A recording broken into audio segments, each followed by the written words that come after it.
Donc, je vous ai laissé le temps de réfléchir. Ça va être le moment de passer réellement à la correction.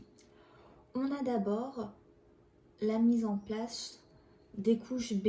Ces couches B qui sont ici, qui ont été, ici on voit plissées, donc ça veut dire qu'il y a la mise en place de failles, d'une faille ici, et donc d'une collision qui va avoir plissé les roches ici de la couche B.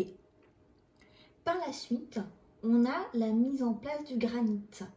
C'est par la suite, vu que ce granit n'a pas été plissé. Par contre, ce granit va, en se mettant en place, réchauffer les roches environnantes et donc les transformer lors de cette mise en place. Ensuite, on voit au-dessus des roches ici qui correspondent à la couche K, qui n'ont pas été altérées et qui ont été mises en place après le granit.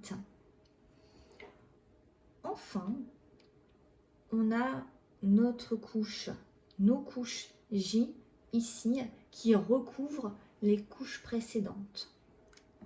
Je récapitule les 6 éléments.